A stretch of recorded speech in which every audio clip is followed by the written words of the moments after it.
Resident Evil has always been one of my favorite franchises, and while I did jump onto the series a little late at number 4, it is heralded as probably one of the best games in the series. And after I saw the less than favorable parts of Resident Evil 5 and 6, I wondered to myself, was my recollection of these games accurate? Was I missing out by not playing the more survival horror aspects of the previous games? Or was Resident Evil 4, the original of course, the best one in the series? I set out to answer these questions for myself. So in preparation for this review, I actually played all of Resident Evil 2 Remake and Resident Evil 4, the original one, on Switch. That being said, I was very skeptical about this game and Capcom's ability to accurately remake this game, since their previous game releases have been inconsistent at best. I will first go over a general overview of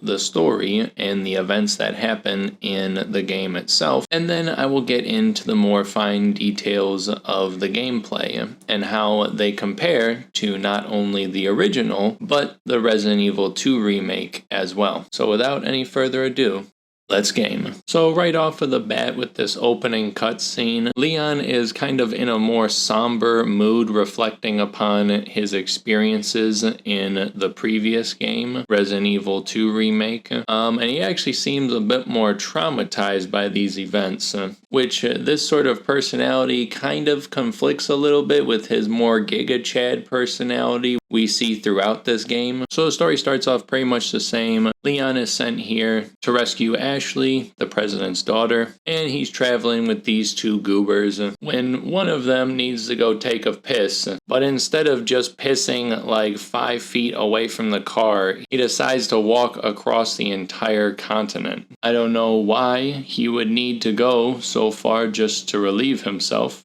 but everybody has their preferences. Leon goes to investigate, and this is where you can kind of test out the controls. Already compared from Resident Evil 2 Remake, Leon is definitely a lot more faster in this game, and the controls are definitely more snappy, as well as there actually being a crouch feature, which at times is very appreciated. I won't get too much into the combat specifics, at least until the combat section, but for now just know that the combat is overhauled in almost every single way to make it way more action-packed, and this is also to the game's benefit, but also, in my personal opinion, a downside as well. Also, I'm not gonna lie right here, just a little bit of a nitpick, but like, what is with Leon's jacket here? Like, it looks like way too big for this dude. Like, I don't know, maybe they're trying to go for like a more realistic angle, and maybe he got like some hand-me-downs or something, but like, this jacket does not look anywhere near as memorable as the original jacket that he wore in the original Resident Evil 4. I mean, it looks like he got this at the clearance section of Goodwill. So in Leon's quest to find this eccentric urinator, he comes across a villager's cabin, which he promptly trespasses in, and the owner of said property's eyes look incredibly red, but Leon has no time to ask for the kind bud. He's here to find Ashley, the president's daughter. He finds the missing officer's badge and is promptly attacked by the villager, which he dispatches quickly. Leon then finds the officer tortured to death in the basement. You're a bad police officer and you don't deserve to be here. While also finding a map upstairs, he finds a lead on the president daughter's current location. He calls into Hunnigan and reports all of this information, while also using code names like Hunnigan is Roost and Ashley, the president's daughter, is Baby Eagle. But it kind of defeats the purpose of the code names if you're just going to tell them what the code names are. So, you know, they should have cleared that up in briefing or something. I came looking for man's butt. I'll let myself out.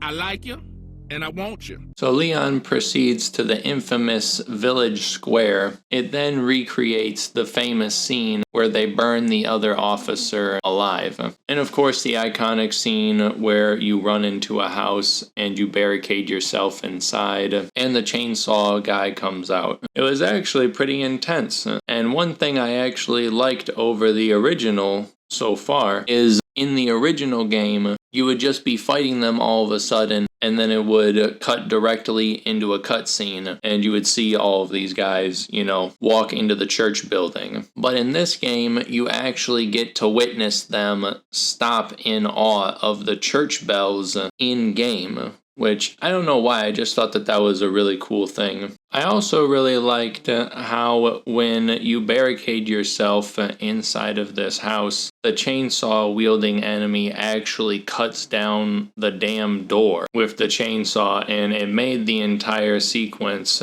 extremely nerve-wracking. And then of course Leon says, the thing. Where's everyone going? Bingo?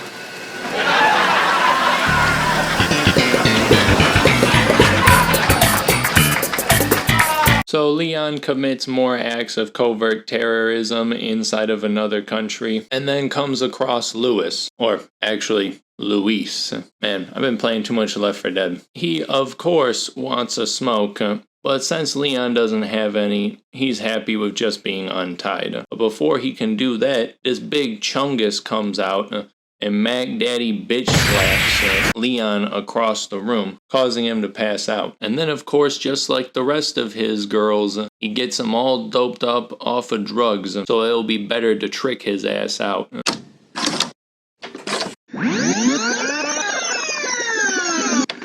Injects him with some mystery fluid.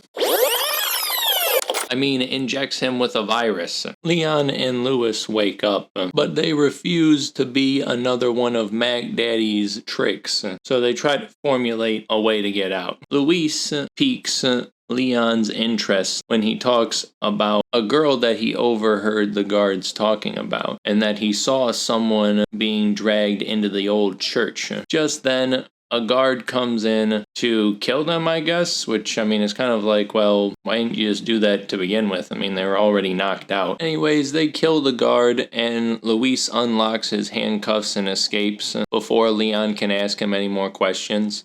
Later, amigo. I don't know why, but for some reason I kind of got like a flashback, because I have a friend who talks and would actually probably do something exactly like that to me with the exact same mannerisms. Leon then relays this information to Hunnigan and sneak out of this area that he has been brought to. One thing I do like about this game, the addition of stealth kills have been added into the game, which is definitely very refreshing. I always like the Panther type play style, like you do stealth for as long as you can, and then you go loud when you can't, and then you go back into stealth. That type of play style. I really like that. I'm glad that they at least have a little bit of some stealth elements in this game. You also meet the merchant in this section, who has a very thick British accent in this one. And I guess he kind of had a little bit of that type of accent in a previous game, but it really wasn't like that pronounced. We never really heard him talk all that much. But, this guy never shuts the hell up. Like, he will just start talking about random shit. And what's actually cool is you can do side missions for him as well, with these little blue posters that you find all around the place, where you can get extra resources by doing tasks that start simple, but later on in the game can be pretty difficult and actually border on optional bosses. You push your way out of this area and you come across this really nice looking house, at least from the inside. And it is actually cool to see that they do have some puzzles that they've injected into this game, since that was, kind of like a staple of the series as a whole, and it kind of moved away from that. in later entries. Anyway, so inside the house, Leon finds the key to open up the gate to the next area, but is confronted by this big-ass dude who basically tries to groom him, saying that he can be his bottom bitch if he really puts in the effort, and that the parasite has accepted him as a host. But then he gets distracted, and by distracted, I mean he gets shot in the head by some sort of zip-lining broad in a red dress. And so he decides that that's more pressing and leaves Leon be instead of, I don't know, like recapturing him or killing him. We also learn a little bit through Hunnigan that Luis used to work for Umbrella, but Leon doesn't have time to hunt him down right now. So then Leon finally gets to the church, but he reads from a map that the key to the actual church has been hidden in a cave by the Lagos Lake. Leon fights through a horde of enemies just to get some gas for this damn boat, and of course encounters some sort of ginormous parasite monster in the water below. The fight against the water monster in this game really isn't that much different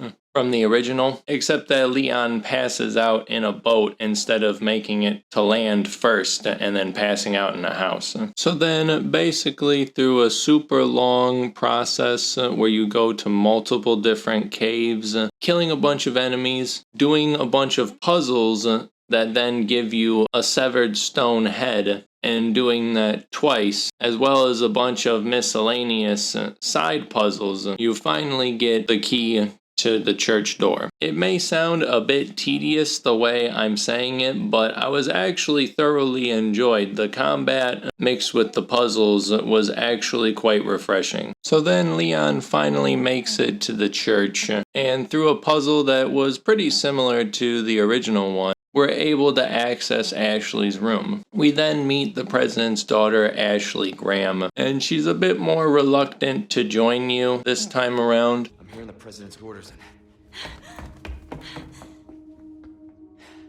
that went well.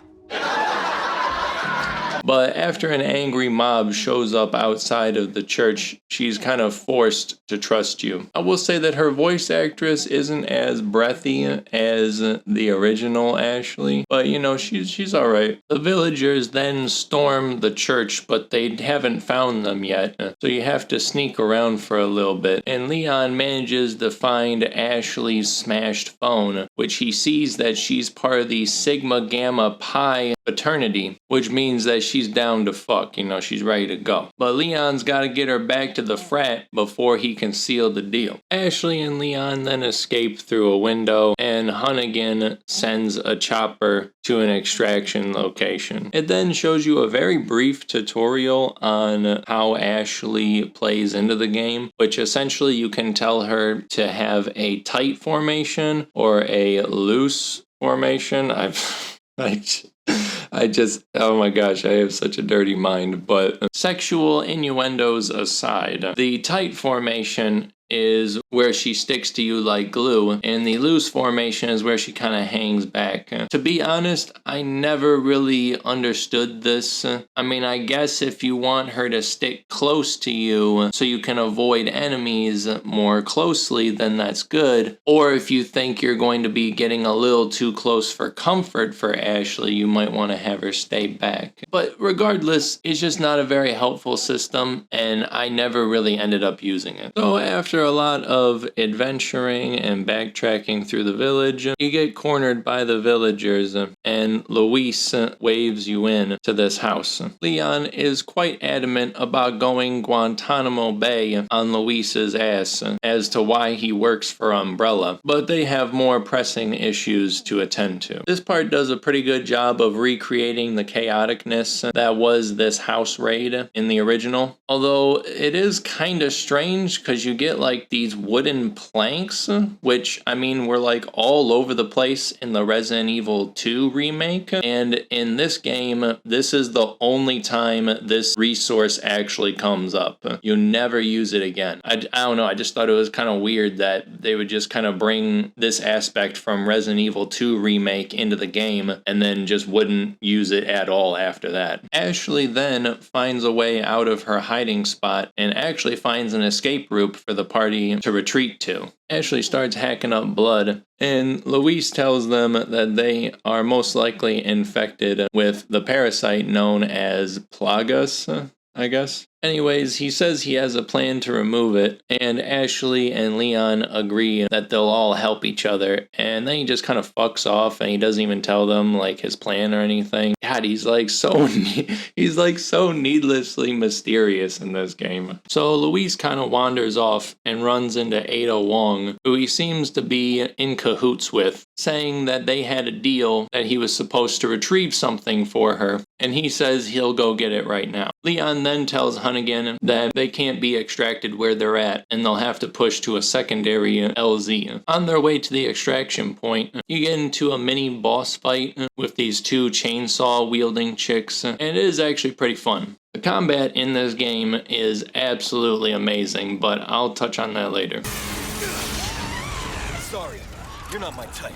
You then get into an actual boss fight with the big cheese again, and just like the original game, it's actually a pretty interesting boss fight that can be fought on the main level or higher ground. He's even got a stage 2 where his spine breaks in half and he just kind of climbs around like a monkey. Although I will admit, this dude grabs you like way too much. Like if you're on the first floor, he will grab you pretty much every single time he gets close to you. It's really quite annoying. In both of the games, you got this guy's false eye as a trophy for defeating him, but in the original game, you actually had to use it to open a door that had a retinal scanner on it. And in this one, you just sell it for treasure, which I thought was kind of stupid. I'm defeated! As they're heading to a new extraction point, they see a ginormous castle, and when they enter inside, the gate closes behind them. Anyways, Leon gets a call from Luis, who coincidentally is already inside the castle. He tells them to meet him in the courtyard, where he'll give them some medicine to help suppress the parasite that's been growing inside of them. After you bust through the main gate, where Ashley died an uncomfortable amount of times for me, a little bit inside of the castle, we meet Ramon, a very young lord of the castle. A pleasure to finally make your acquaintance, Mr. Kennedy. No thanks, bro. Oh, I mean, a very old man pretending to be Ramon. Yeah, I don't know exactly why they decided to switch how the character looked. In the original game, he kind of looked like a prepubescent boy that was like in his mid-20s. But this time around, he just looks like a super old dude stuck in a little kid's body. I don't know, I kind of like the original Ramon. You know, it was kind of funny because he would play it up like he was this lord and count, but whenever you defied him or pissed him off or things didn't go his way, he would just kind of throw a temper tantrum like a little boy. I don't know, I just really like that. The puzzles in here are actually a little bit complex, and at times it took me almost an hour to figure out how to do one, but at least it respected my intelligence and never held my hand like God of War Ragnarok. I swear, I would be like in the middle of a puzzle, like literally just started it, and they would start giving me massive hints on how to solve it, and I'm like, dude, I know. Like, I can clearly see that I'm supposed to throw my axe over here to get it to work. Anyways, we get to the courtyard, and the parasite seems to infest Ashley even more to the point where she seems to be almost possessed by Lord Sadler, it seems, or maybe prepubescent old dude. Anyways, she gets her ass caught in a trap and then gets freaked out and runs away. Typical Sigma Gammas. Anyways, after some exploration of the castle to try to find another way around, Leon runs into Ada Wong, the first time they've seen each other since being betrayed in Raccoon City. Although this time, Leon can actually match her skills. And it was at this point when I realized something was strange about the way Ada was talking. Not a bad move. Very smooth. Oh, Leon. You know I don't work in town. Sorry, that information's classified. Do yourself a favor. Stop asking questions and get the hell out of here. I just couldn't believe that they actually changed her voice actress, at least I think they did. It's just such a strange thing to change. And it's not even like I'm necessarily against it. I mean, if you have a better voice actress, then use them. But she just kind of sounds really weird. And I mean, it just sounds like she's infected with Los Plagas too. She just talks like very monotone about like everything. I don't know. It's just kind of weird. Anyway, she says typical mysterious Ada Wong shit. Tells him to stop harboring the girl because she's lost regardless, and that he's not going to make it out of here alive unless he does. And then she Batmans his ass and just leaves him before saying goodbye. Like, who the fuck does that? Like, seriously, nobody says goodbye anymore. Anyways, after solving a puzzle that took me an hour to do, and to this day I still don't even know how the hell I completed it. I just kind of randomly put stuff on there until eventually it opened. I meet up with the Sigma Gamma Pi girl herself, Ashley, but she's looking more like a beta bitch right now, crying all by herself. Joking aside though, it is actually a pretty nice scene. I mean, at first when you come to her, she's scared because she hurt Leon and she doesn't know what her new infection is going to bring with her. But then she sees that Leon is infected too, and Leon reassures her that it's okay to be scared and that they'll both get through it together. I thought it was really cool because at first he's kind of like standing up, but then as he's comforting her, he sits down to her level. It was actually a very nice, touching human scene. Something which the original game, which was definitely way more Sigma, didn't really have. No thanks, bro. So then Luis calls them and tells them that he's found himself in a little bit of trouble and he needs them to come save him in the ballroom just past the courtyard. This courtyard section is actually pretty fun. You have to like go through this maze area and raise these 3 banners in order to progress. And in the meantime, you have like these dogs that can literally jump out of the hedges at any moment. And it's a pretty tense section. Anyways, after the courthouse, you go back inside the castle and you have to complete these puzzle sections, which the puzzles mixed with the combat was actually a lot of fun. There was a bunch of new enemy types that were introduced, like this knight that had a bunch of parasites inside the armor possessing it to come to life. I thought it was really cool. The enemy variety in this game is spot on, I tell you that much. Anyways, Leon gets his ass caught in a trap, and he gets separated from Ashley. And this is the section in the previous game where you had to play as Ashley. And they do a pretty good job at recreating this section. This also shows why that previous section where he comforted her was so important, so that she would feel more invigorated in this part to push on through the fear. Anyways, she finds Leon again and tosses him down a key, but before they can be reunited, she gets snagged up again by this red cloak-wearing monster. This next chapter opens up with Ada Wong talking to somebody over the radio about securing the amber and referring to Leon as a dog, I guess. I don't know, Leon, you got some weird tastes. Anyways, we see that Ada is at least somewhat sympathetic to Leon's cause, since she actually informs him in so many words that Ashley is probably going to be taken to the throne room. Anyways, after Leon breaks out of his prison, he goes to go find Ashley, and I ran into this enemy type, which I swear to God is pretty much just like a carbon copy of the drones in Halo, and they died almost as easily. They can blend into their environment using camouflage, and it did actually get me a few times. So Leon finally makes it to the throne room, and he gets trapped by the big cloak-wearing monster, and he's forced to watch while she drinks this strange black liquid. Nonjai, Jambu, Nonjai. But this ain't Berserk, so they decide to kill Leon by throwing him down this well. And he kind of grabs the chain that's in this well and uses it to sort of repel himself down to escape death. This is way more believable than the original game, because in the original game, Leon had a fucking surprise grapple tool. Like, it was just so, it just came out of nowhere. I remember even as a kid, I was playing the game and I was like, what?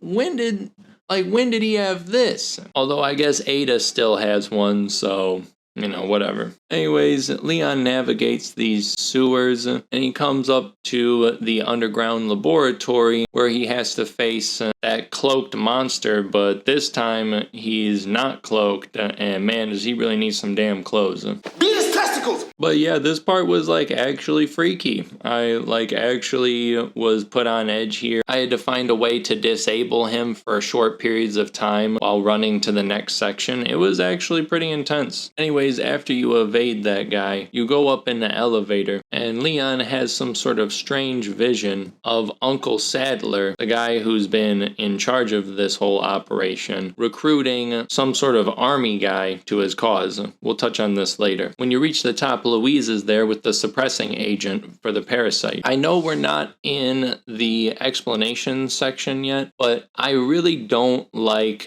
how Sadler is in this game. The only times we've actually seen him is through hallucination sections that happen every other chapter or so, and it just kind of sucks. I don't know, the rivalry here between Leon and him seems very disconnected. I mean, we're already halfway through the game, and he hasn't even actually talked to him. Also, the sections in the original game where the villains would contact Leon directly through his radio device are completely cut, it seems. Don't get me wrong, they do make up for some of this in some later sections, but for the first half of the game, it was definitely a little strange. And speaking of them making up for things, this is actually a great example, because after Leon gets the suppressing agent, Lewis decides to help him out in the mine tunnels. And it's actually pretty cool. We get a nice little section where you and Luis are bonding together and helping each other out. It's really cool. Even if Luis absolutely sucks in Mercenaries, but that's another story. And it especially is cool because in the original game, you had to take on these two hulking monsters by yourself, but this time around, he actually helps you out. And I like that sort of thing. Although I was kind of disappointed that these hulking monsters aren't shown a little bit more throughout. Anyways, after Leon and Luis's super awesome Minecraft adventure time, they seem to be pretty good bros. Are you serious? Oh, shit! Jump! We also learn from Luis that he used to work for Lord Sadler and help develop the plagas that currently infects the island, and he's helping them to try to make up for his mistakes. But before he can, he's shanked in the back by Leon's old army trainer, Krauser. They beef a little bit, but when Leon's about to biff it, Luis still saves him, and there's a pretty touching death scene. I mean, Leon even helps him light up his last cigarette. What do you think, Leon? People can change, right? I really miss my wigger. I really miss my wigger. Which, for some reason, this will always never not be cool for me. One of my favorite scenes in movie history is in The Good, the Bad, and the Ugly, when Clint Eastwood is walking over the carnage that was the Civil War, and he sees a very young Confederate soldier dying, and he actually gives this young Confederate soldier a few puffs of his cigar before he passes away. Not a single word is exchanged in that scene, but it was just so powerful. I've never forgotten it, even to this day. Anyways, now Leon is 100% dedicated to finding Ashley and killing Krauser. He finds Ramon, who is in the process of handing off Ashley to Krauser so that he may give her to Lord Sadler. Ramon also makes sure to really play up his role in it. I mean, seriously, if there was a way you could give someone a verbal blowjob, this would probably be it. Wait a minute. So yeah, Ramon starts to do the bad guy monologuing shtick, but Leon just gets tired of it and just caps him, which I thought was actually kind of funny. But then he turns into a giant boss, and you have a big boss fight with Ramon. For some reason, when I recorded this section, it didn't record any of the audio, but that may have been because I accidentally left it on for 24 hours, so, there was that. But yeah, I can't describe to you how freaking annoying this guy was to fight. I think I died to this guy the most that I've died in any other section, and he shit talks you the entire time, and you have to listen to every single voice line every single time you retry it. But yeah, they basically say a bunch of 80s action movie one-liners to each other until he dies. But anyways, after he ices Ramon, he goes down to the docks and figures that they probably took Ashley to this island. So Ada meets up with him and they head over there. Raccoon City. You know, after the incident, try to save one person, 100 others die. I guess I changed too. You haven't changed. You just think you have. Bitch, you've known him for like less than a day, like collectively. Like, they've literally haven't even spent more than 24 hours with each other. Like, how the fuck does she know that? Plus, like, you're one to talk. Y'all dudes trauma bonded. Like, you know it. Come on. Leon then asks her if she's changed. Is she still working for a secret, shadowy organization? And she gives him a pretty typical woman's non-answer. So, you know, that's how it is. Broads, am I right? Story of my life. So this part of the game is definitely when the combat sort of gets put into high gear here, because most of the enemies actually have guns in this section, and it's kind of jarring since you've been fighting people with mostly melee weapons. But I would say it is actually a pretty good escalation of challenge, and I actually really liked how you had to navigate the environment carefully, seeing where people were shooting at and avoiding certain areas until you dealt with a threat accordingly. So after you punch through their initial defenses, you go down into the laboratory that Luis was talking about. You know, now that I'm thinking about it, we never actually killed that weird ass hooded monster thing. Like, I just kind of ran away from it. Like, I don't know if I was supposed to kill it in that part or not, but I kind of just ran away from it. And not only that, but there was 2 of those guys. So what happened to the other dude? I don't know. I remember in the previous game, they were like actual boss encounters that you got to fight. And if I'm not mistaken, I'm pretty sure you had to kill them in like a creative way. But whatever. So you continue on, you make it into the laboratory that Luis was talking about. And this is where I encounter the most nerve-wrackingest enemy I have ever encountered, the Regenerator. I absolutely hate this thing. In a good way, though. I hate this thing in a good way, because it is quite literally the most scariest thing in the entire game. I remember when I was a kid, I saw this thing and I was freaked out. I didn't want nothing to do with it. It always had a creepy ass music and it always took so long to take him down. I very much like this game's interpretation of this enemy. And then I just figured this out playing this game, because obviously I was like 14 years old when I played the original game. But it turns out all you have to do to kill these guys is to put this scope on your rifle so you can pick out where the parasites are coagulating in the body and blow it out. A 9mm bullet blows the lung out of the body. Anyways, Leon pushes through the lab and finds Ashley and then gives her the injection to suppress the parasite. I mean, that was kind of fast, really. We didn't even really see, like, what that weird black liquid did to her. Like, I mean, it just seems kind of weird that, you know, they would show us doing that and then, like, not really bring it up again or show any effect of that. Like, it would have been cool if she actually would have just gone with them willingly. Like, the parasite would have completely taken over, her eyes would turn red, and she would cooperate with them doing what they said. I don't know, I think that'd be kind of cool. Anyways, Leon injects her and then pulls out a gun and waits for her to wake up. Leon then calls Ada and figures he can't find Luis's lab, so Ada would probably know. And Ada isn't actually a ginormous fucking bitch for like 2 seconds and actually just tells you. So, you know, that's nice. Character progression. Maybe someday I'll become an agent like you. What do you think? We could protect the US from any and all threats. Is that right? Well, either way, first we have to make it out of here. You're no fun. What, you want some dick? So after a long journey, they finally make it to this sanctuary part of the island where they see a big piece of amber that seemingly has a bunch of the parasites inside of it. I am Osman Sadler, speaker for our Lord. Tell someone who gives a shit.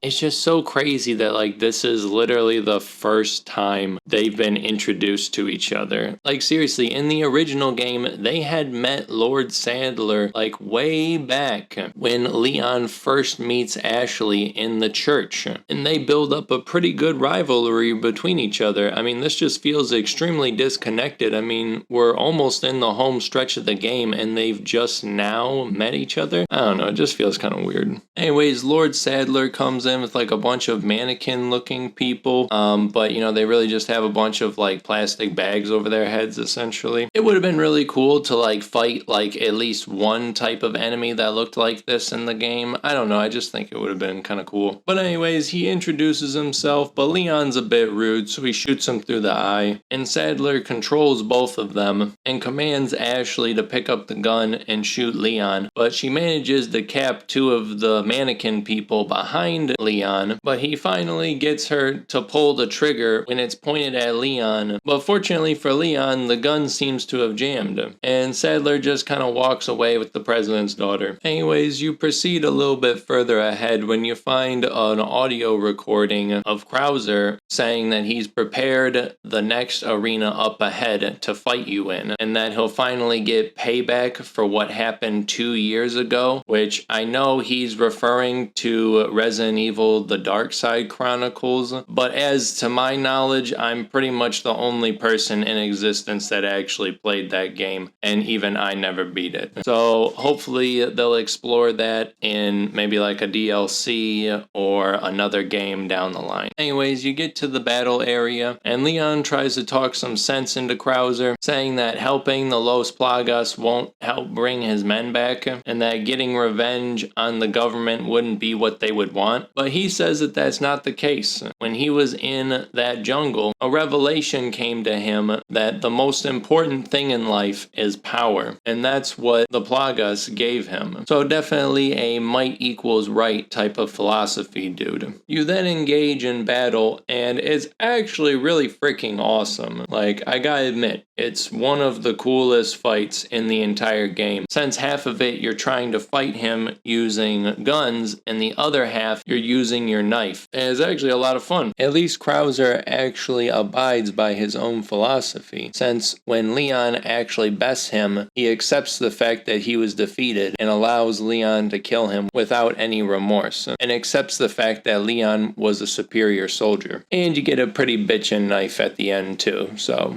you know. There's that. After Leon kills his previous mentor, it gets pretty crazy. The enemies are so numerous in this section, it's a bit overwhelming. But you do get an attack chopper courtesy of Hunnigan and flown by MVP of this game, Mike. But yeah, it was very fun to mow through all of these enemies, having him blow them up and shoot them down when I needed him to, and even clearing some anti-aircraft weapons when the situation arisen. Unfortunately, before the celebration can happen, Mike is overwhelmed by drones and crashes. It's so cold in the day. How the fuck do we supposed to keep peace? I'll make sure you're the next to go, Sadler.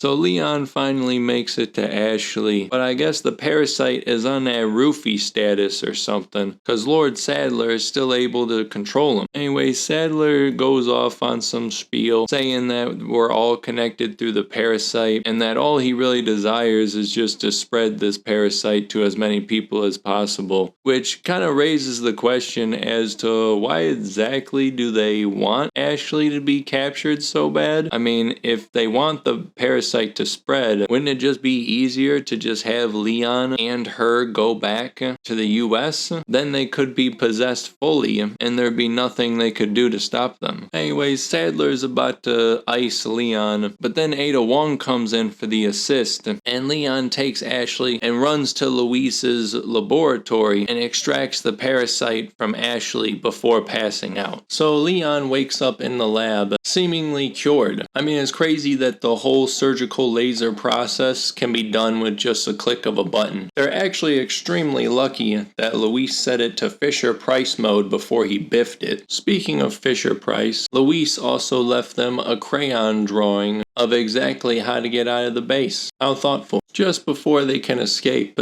Leon sees Ada Wong tied up in what's obviously bait. That's bait. But we know Leon still got a hard-on for her, so he goes down to rescue her. Leon shoots her down, and thankfully, she doesn't get a concussion from landing unconscious on a hard metal surface. Just before it seems like this is going to be a big team-up battle, Ada Wong fucks off and leaves you to fight Sadler. The boss fight's okay. It wasn't really that hard, but it wasn't really that easy. Especially after Ada comes in with a rocket launcher for you. Use this!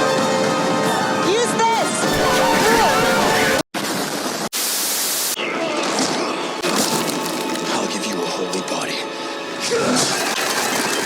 Whack. Anyways, Ada steals the amber from Leon, and since he's still simping for her, he doesn't shoot her in the back. She does offer him a ride, which I mean, if Ashley can come too, then why not? Not only that, but I guess the whole island has like a self-destruct feature, like what the fuck? She does at least give him the keys to a power boat in the caves, so that was very nice. Ashley and Leon escape, and she's giving out some pretty hard vibes that she wants him to lay some mad pipe on her, but he's a Sigma and he doesn't give a fuck. It then shows like a little montage showing like all these different photos that you found throughout the game, documenting the slow process that Umbrella had at corrupting the members on the island, which is actually pretty cool and kind of pays service to the original game that did the same thing. And I feel it's a shame that more intellectual properties don't do stuff like that. Like, it was done in a very nice way. It then has some sort of like Marvel end credits scene where Ada secures the amber and she gets on a phone call with Albert Wesker, and he basically says that he's going to take over the entire world with the virus. So Ada doesn't want that in her conscience, so she persuades the helicopter pilot to change course, and that's the end of the game. All in all, I actually got a B in this game, which is actually a bit higher than I normally get in these sorts of games, so that was pretty cool. I wish it like showed you exactly what they rank you on in these sorts of things. I feel like it might be a bit arbitrary at times. All in all, the game was actually extremely good, and it was actually a lot better of a remake than I thought it was going to be. Remakes are in a tough spot because they need to nail the original game's vision without changing too much, but they also can't stay exactly the same. And I think games like The Last of Us Part 1 has sort of sullied the reputation of remakes. I mean, that game was literally just a carbon copy of the original, with maybe slightly worse controls, the exact same story and missions, slightly altered cutscenes but in the wrong way, and of course it was not at all optimized for PC at launch. But yeah, overall, the story relatively remained intact. There was a few things I thought was kind of dumb that they did, but there was also a lot of things I thought was really good, such as a lot more human interactions.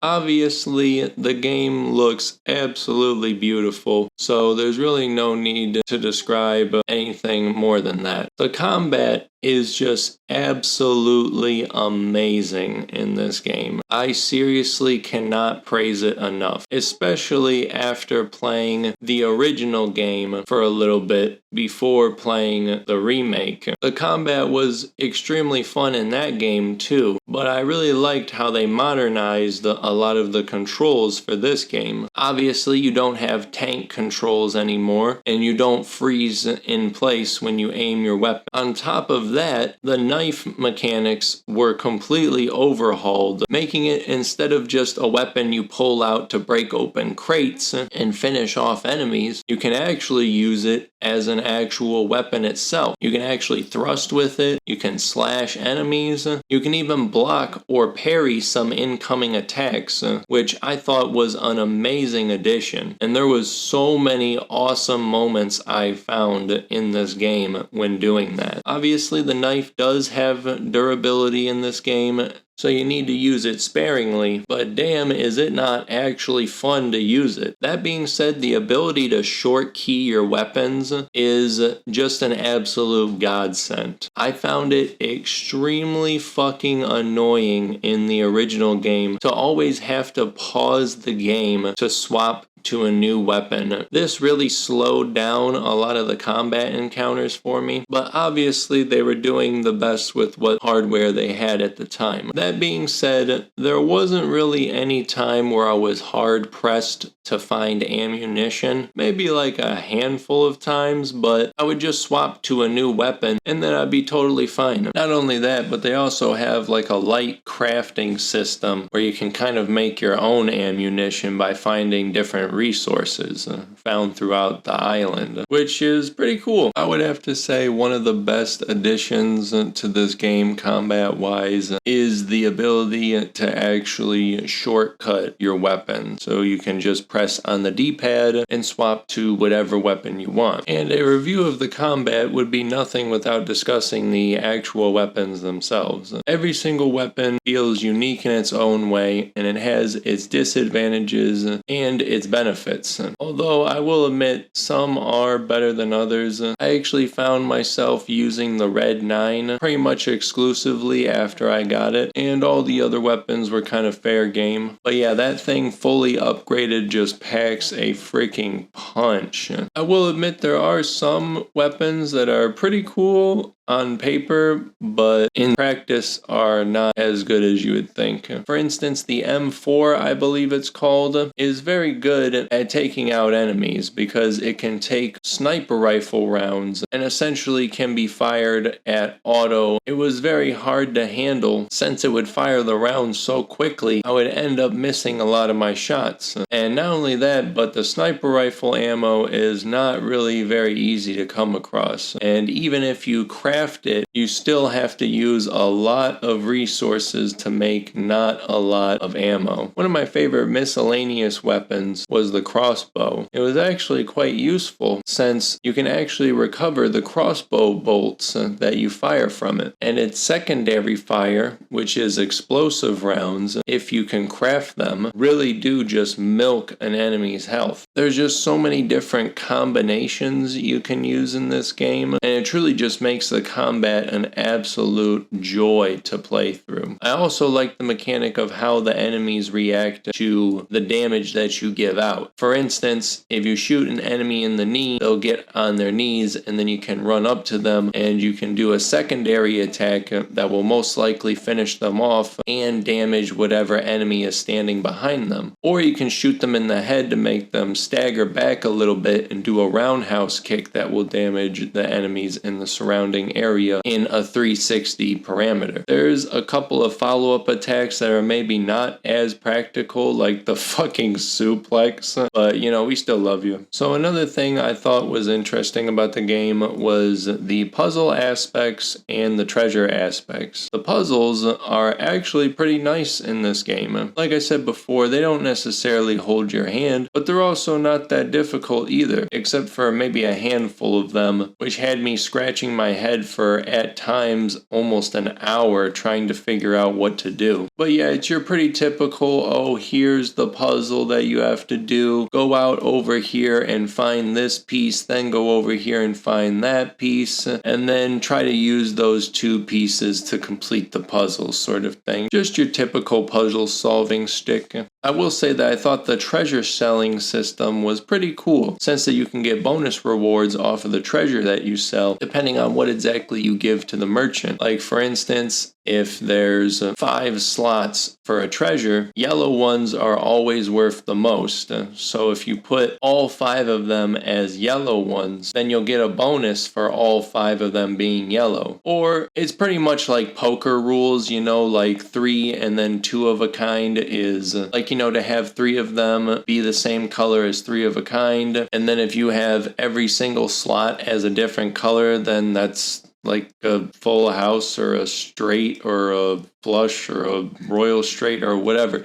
You know what I mean. It's basically poker stuff. I don't play poker very often. I literally need a cheat sheet in order to play it. Alright, don't make fun of me. I did find it a little sad that they didn't have like any pieces of treasure that you could combine with other pieces of treasure. Like for instance, maybe have like half of a golden egg or something, and then if you find the other half, it like triples or quadruples like what you could sell one half for. When I was initially playing through this game, I thought to myself, man, it would just be so cool if I could just play literally just combat sections, which was actually something I really wish they did for The Last of Us Part 2. Yeah, I know they had encounters, but, you know, that was basically just jumping ahead to the combat sections, and, you know, it wasn't like random encounters or whatever. But that being said, in this game, one of my favorite modes, Mercenaries, was brought back, and it is absolutely glorious. I love just popping in there and just racking up as many points as I possibly can. I always find that it mixes up the order that my guns are. Like, they're not in the order that I put them in the actual game, so, you know, that kind of sucks. But for the most part, I actually really enjoy it. I mean, of course, you have Leon, who's kind of like a Swiss Army knife and an average damage giver, since he has all 4 weapon slots. And I think he has a special ability where he gives like double damage or something. I don't know, I really didn't even play him all that much,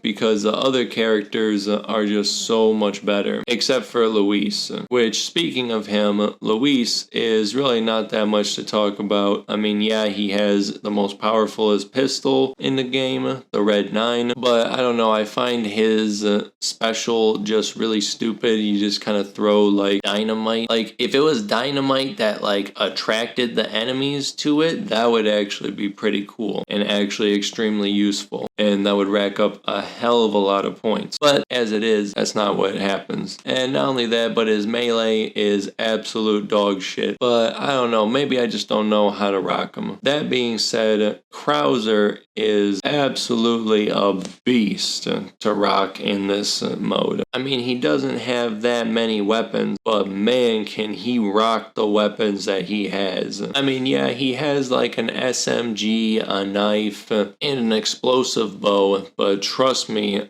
that's all you need with him. I mean, your knife alone can take down pretty much everything. I mean, you can just keep spamming the knife attack and just keep racking up the kills and racking up the time. Oh yeah, that is something I didn't mention. You only get like a minute and a half in the mode, but if you kill enemies, it gives you more time. But depending on how hard the enemy is and how you killed them, depends on how much time they'll give you. For instance, if you just kill an enemy normally, it only gives you 2 seconds off, which is really not much of anything and really just kind of recuperates your losses. But if they're on the ground and you stab them while they're down, then that's 4 seconds. But yeah, with Krauser, you can just rack up the time with your knife attacks. And then there's also mini bosses that are injected every so often, like the brutes and a chainsaw person, and if you take them down, then you get a hell of a lot more points and time. And then Krauser's special ability is ridiculous. It tears them a new asshole, like holy shit. Gotta use it at the right time and the right circumstances, because he's really not that mobile after he takes it out. Last but not least, there's Hunk.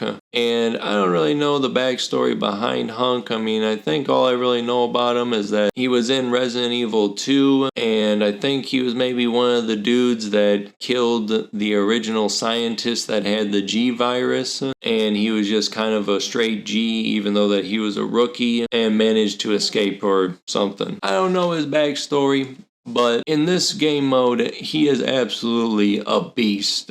By far, one of the best characters to play as. He doesn't really have much in terms of weapons. I mean, all he really has in terms of damage giving is an SMG. But where he shines is when you get an enemy staggered and you go up for a secondary attack, he'll insta-kill that enemy. And you might be like, okay, whatever, he can insta-kill like a common enemy, but oh no, that applies to the bosses as well. So yes, that is correct. If you stagger an enemy like a chainsaw dude or a brute and you come up and do a follow-up attack, he'll just snap their necks and kill them right there, and boom, you get 30 seconds added to the clock and a crap ton of points. So yeah, he is like absolutely awesome. Oh yeah, and his special gives him unlimited SMG ammo, which is amazing. Before I give my final thoughts, I just want to touch real quick on the enemies. The enemy variety itself is just amazing. I mean, I just love how the enemies just change over time as you go to different places and you have to adjust your tactics to them. I mean, the villagers,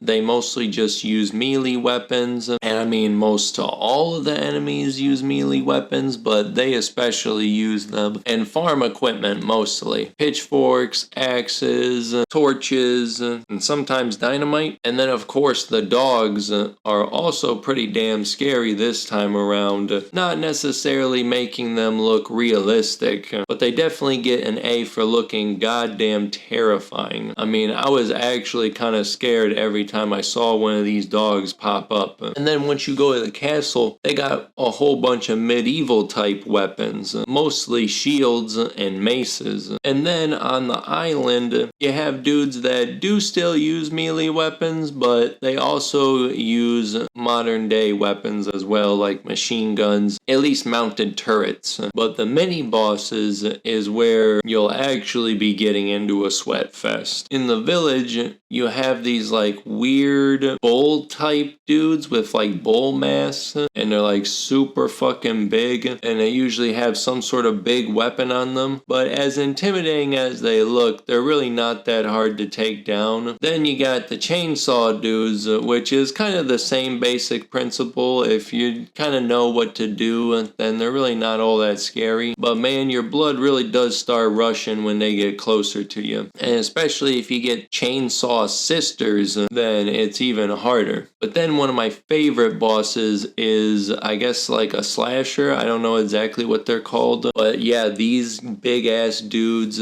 with claws on their hands, and they have their eyes taken out, so all they can do is wait until you make a sound. But if you use a crossbow, they can't hear that. So it was incredibly fun to outsmart them and use explosive bolts to take them down without them even knowing what hit them. Then of course you got these drone dudes, they're not really all that special. I mean, they pop up in the castle, and it is kind of cool. Like, the further you go into the castle, the more and more like fucked up experiments you'll kind of find guarding things. But yeah, other than camouflaging, they don't really do all that much. I remember in the previous game they could actually turn invisible, not just camouflage. So, you know, I don't know, I think it would have been better if they would actually turn invisible, but it's pretty good how it is. But yeah, all in all, this game is absolutely amazing, and I really wish I would have followed my gut intuition 2 years ago when I heard about this project in the works. I was extremely skeptical there, but I wish I would have bought some stock in the company, because I would have been rolling right about now. But yeah, I had high expectations for this game, and for the most part actually met, and in some cases exceeded most of them. Now, like I said, there's a couple of downsides. They may border on personal opinion, but that's for you to judge. The boss fights are mostly intact, and they're actually pretty fun. Pretty much most of it just comes down to Leon's character, really. I mean, in the original game, he was a straight Sigma, but in this game, he's not quite a beta, and not quite a Sigma, but definitely more alpha type territory. This is actually good for the most part, because there is some good moments where you can see that he is worried and he shows a bit more emotions, and I do particularly like that, even though that he is still pretty stoic throughout the game. Another thing I'm not really crazy about is some of the skins for this game are locked behind a paywall, so, you know, that's not cool. But at least it's not like fucking $20 like a fucking Fortnite skin is. Before I give it a final ranking, I want to discuss something that happened to me in this game after I played the Resident Evil 2 remake, Resident Evil 4 the original, and then went to Resident Evil 4 the remake. And that is, when I was playing the Resident Evil 2 remake, I was actually on the edge of my seat when I was gaming. I could feel my heart beating out of my chest at times. There was some legitimately scary parts to the game, especially when Mr. X comes out and he just can follow you pretty much everywhere. I mean, yeah, you can kind of cheese him at times, but for the most part, he follows you everywhere, and like after he comes out, nowhere is safe for you. But it did bring up an interesting hypothesis of mine. For the most part, the gameplay pretty much revolves around the survival aspect. I mean, most of the time you barely have any ammunition to get by, just scraping by the skin of your ass sometimes.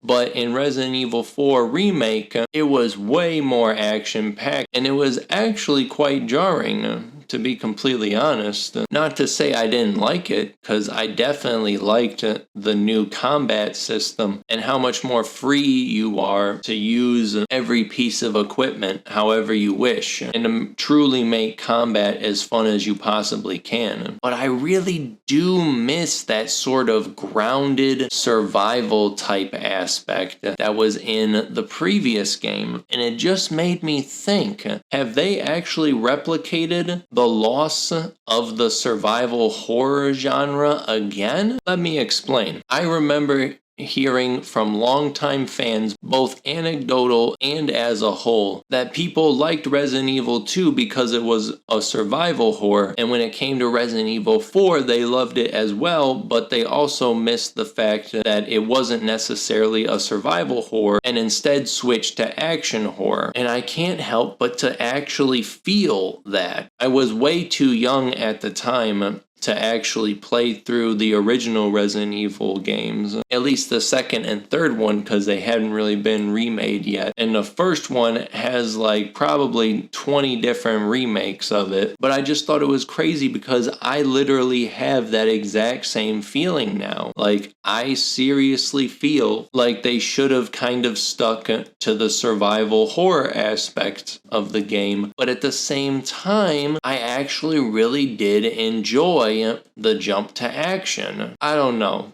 All I'm saying is they better not make the same mistake that they made the first time around, which was each game kept getting more bombastic and over the top to the point where we literally had Chris Redfield punching a fucking boulder into a volcano. That being said, this game is amazing. 9 out of 10 right out of the gate. There's just some small things that hold me back from giving it a 10 out of 10, and partially because I don't think a perfect game actually exists, but this is pretty damn close. And if you haven't bought this game, definitely do, because you will not be disappointed. If not for me, do it for Pimp Leon, so you can face off against the big cheese and determine once and for all who's the Mac Daddy of all the bottom bitches in the village. Thank you so much for listening to this review. If you liked it, feel free to give it a like and subscribe to the channel. If you didn't like it, then I at least appreciate that you listened to it for this long. I know I've taken quite a bit of a hiatus this past little bit, but I'm trying to come back with a vengeance. So speaking of which, videos I'm thinking of getting around to. So obviously I'm definitely not doing the God of War Ragnarok review. It was very disappointing because it was such a great game. I just never got around to finishing it, and and it just kept going on and on and on, and there was just so much amazing stuff in it, but I just couldn't do it. Anyways, my next project I'm going to be working on is a Tears of the Kingdom review. It's going to be weird because normally I try to stick to story-driven games since they're easier to cover, but I think it'll actually be an interesting change of pace for me to do an open world and try to discuss many of the different aspects that go into this game and why it's being helmed as one of Nintendo's greatest games of the modern day. Anyways, thank you once again for watching the video, and just tell me in the comments, like, seriously, like, Leon, he's got to be a fuckboy, right? Like, that haircut is like a dead giveaway, right? Am I crazy? Am I the only one who's thinking that? Whatever. The video's over.